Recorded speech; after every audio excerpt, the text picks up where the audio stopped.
আমাদের বিশেষ করে পশ্চিমবাংলার কথাটা তুলে ধরে, এখন পরিস্থিতিটা খুব একটা ভালো যাচ্ছে না, বিশেষ করে মুসলিম সম্প্রদায়ের জন্য।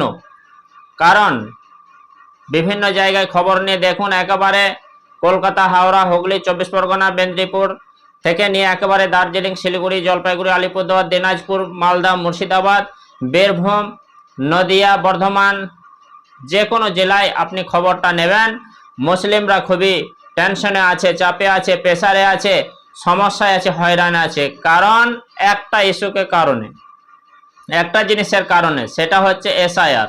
তো এই যে এসআইআর আসার পরে মুসলিমদের একটা সমস্যা, বিশেষ করে যারা ভারতীয় মুসলিম, যারা ভারতবর্ষে জন্মগ্রহণ করেছে, সেই ভারতবর্ষে জন্মগ্রহণ করেছে, তার বাবা ভারতের, তার দাদু ভারতের, তার বাবা ভারতের, এরকম করে 14 পুরুষ ধরে ভারতবর্ষে আছে, ছিল, কিন্তু তাদের সন্তানেরা, তাদের সন্ততিরা, তাদের ছেলেমেয়েরা এখন প্রেসারে চাপে পড়ে যাচ্ছে। কারণটা কি? ভোটার লিস্টে নাম উঠছে না। তাই উঠছে না নয়, ঠিক এটা বলতে হবে, ওঠানো হচ্ছে না। বাদ যাচ্ছে নয়, বাদ দেওয়া হচ্ছে পরিকল্পিতভাবে। কারণ এটা আপনি ভালোভাবে গবেষণা করে, পরীক্ষা করে, রিসার্চ করে দেখবেন যে বেছে বেছে বেছে বেছে মুসলিম গ্রামগুলিতে অধিকাংশ ভোটার যারা বাদ গিয়েছে, তাদের মোটামুটি 80% ঊর্ধ্বে হচ্ছে মুসলিম। কারণটা কি? যে এই মুসলিম জাতিকে টার্গেট করে ভোটার অধিকার ছিনিয়ে নিয়ে তাদেরকে দূরে সরিয়ে রেখে দেওয়া, এটা কিন্তু উচিত নয়। আমার মনে হয় যারা এই কাজটা করছে তাদেরও মনে মনে কিন্তু অবশ্যই বিশ্বাস আছে যে না, যারা বাদ যাচ্ছে, মানে যাদেরকে বাদ দেওয়া হচ্ছে, তারা সবাই কিন্তু ভারতবর্ষের মানুষ। কিন্তু হয়তো কোনো কাগজ কলমের বানান স্পেলিং ভুল থাকার কারণে বা ডকুমেন্টসে কোনো রকম গাফিলতির কারণে তারা বাদ চলে যাচ্ছে। তো তাদেরকে যে বাদ দেওয়া হচ্ছে, এটা আমি মনে করি ব্যক্তিগত ঠিক হচ্ছে না। কারণ খবর নিয়ে দেখবেন যে একটা বাবার 3টে 4টা 5টা সন্তান, তাদের মধ্যে 2 জনের নাম উঠছে, 2 জনের নাম বাদ যাচ্ছে, কারো নাম উঠছে, কারো নাম বাদ যাচ্ছে। আর আগেকার যুগে জন্ম সার্টিফিকেট সবার ছিল না। কারণটা কি? যে বাড়িতে প্রসব হতো, বাড়িতেই জন্ম নিত বাচ্চারা, যে কারণে সবাই হয়তো জন্ম সার্টিফিকেট দিকে গুরুত্ব দিত না, জন্ম সার্টিফিকেট আনতে পারতো না, নিতে পারতো না।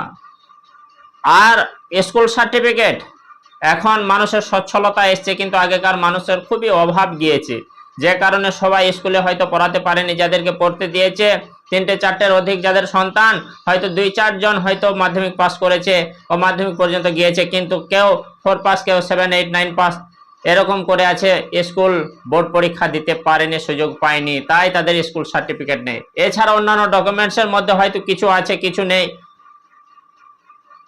যেমন কমন ডকুমেন্টস এই দুটি থাকবেই।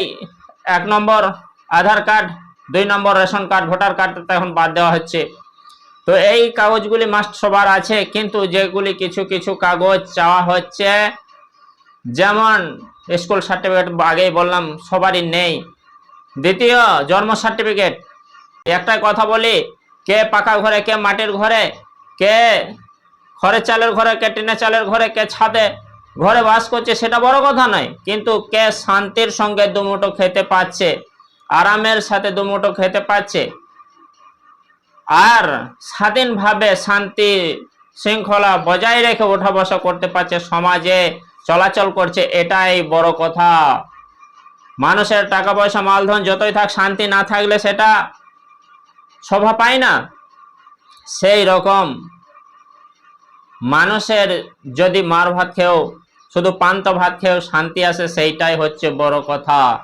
তো মানুষের শান্তি কেড়ে নেওয়াটা উচিত নয়, মানুষের অধিকারটা কেড়ে নেওয়াটা উচিত নয়। মনে করতে হবে আমি যেমন একজন ভারতের নাগরিক, যাকে টেনশনে চিন্তায় ফেলা হচ্ছে, সেও একজন ভারতের নাগরিক। আমার যতটা অধিকার আছে, তার ততটা অধিকার আছে। যারা এরকম হয়তো চক্রান্ত করছে, তারা যদি পাড়া গ্রামের মানুষ হতো, একটু উল্টো ভাবে যদি ধরে নেওয়া হয়, তারা সাধারণ নাগরিক, আর তাদের যদি ভোটার অধিকার কেড়ে নেওয়া হতো, তাদেরকে বাদ দেওয়া হতো, কিরকম হতো একটু ভেবে 1 মিনিট দেখবেন তো। তাই অবশ্যই বলা দরকার যে যাদেরকে বাদ দেওয়া হচ্ছে তারা কিন্তু রোহিঙ্গাও নয়, তারা বাংলাদেশিও নয়। অবশ্যই একজন যদি চোর চুরি করে তাকে চোর বললে সমস্যা নেই, কিন্তু একটা মানুষ, নিরপরাধ মানুষ, অসহায় মানুষ, চুরি করেনি, তাকে চোর বললে কতটা কষ্ট পাবে, কতটা ব্যথা পাবে, গায়ে লাগবে। আপনার জীবনে আপনিও একবার দেখে নেবেন, আপনার যদি মিথ্যা অপবাদ আপনার নামে কখনো দেওয়া হয়, আপনি সেই ব্যথাটা অনুভব করবেন, ব্যথিত হবেন যে না, আমি এরকম কর্ম করিনি, কিন্তু এরকম কর্মের দোষটা আমার ঘাড়ে চাপানো হচ্ছে। তো অবশ্যই এটাও ভাবতে হবে যে যারা অ্যাকচুয়ালি ভারতের নাগরিক, তাদেরকে ভোটার অধিকার থেকে বঞ্চিত রেখে বলা হচ্ছে যে তারা রোহিঙ্গা, তারা বাংলাদেশি। না না না না না, এটা নয়, এটা ভুল হচ্ছে। যারা রোহিঙ্গা তারা অনেকে কেটে পড়েছে, বাংলাদেশের মধ্যে হয়তো অনেকে কেটে পড়েছে। এ পর্যন্ত 92 লক্ষের অধিক মানুষকে ভোটের বাইরে হয়তো এখন পর্যন্ত রাখা হচ্ছে। তো এদের মধ্যে মুসলিমের সংখ্যাটা বেশি, 70 লাখের উপরে যে মুসলিম রয়েছে। তো এই মুসলিমদের মধ্যে সমস্ত মুসলিমই হয়তো 2-1 ছাড়া এটা থাকতে পারে, সেটা আমাদের চোখে পড়ে না, আমাদের নজরের বাইরে হয়তো থাকতে পারে 2-1, কিন্তু অধিকাংশ মানুষ, বেশিরভাগই মানুষ, সমস্ত মানুষই এই পশ্চিম বাংলার বাসিন্দা। তাদের পূর্বপুরুষেরা এই রাজ্যেই বসবাস করে এসেছে। কেমন লাগছে? তাদের ঠিকমতো খাওয়া দাওয়া নেই, ঠিকমতো ঘুম নেই, আজকে এত কষ্টের মধ্যে তারা পড়ে আছে, সমস্যায় পড়ে আছে। এরকম করাটা ঠিক নয়, উচিত নয়। মুসলিমদের কষ্ট দিয়ে কি শান্তি পাওয়া যায়? কখনো যাবে না।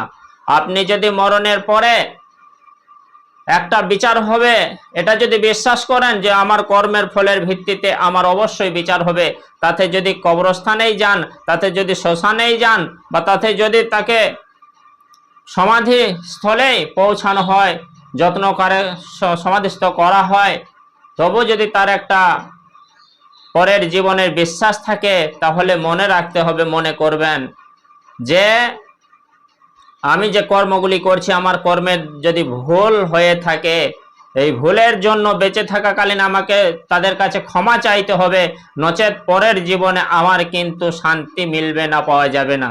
তাতে যদি কবরে থাকি, তাতে যদি শ্মশানে থাকি বা অন্য জায়গায় থাকি, শান্তি মিলবে না। তাই বলে রাখি, ঠান্ডা মাথায় বুঝতে হবে, ভালোভাবে বিবেচনা করতে হবে, ভালোভাবে পর্যবেক্ষণ করে দেখতে হবে যে অ্যাকচুয়ালি যারা ভারতের বাসিন্দা, তাদের হাতে হাতে ভারতের নাগরিক ধরিয়ে দিতে হবে।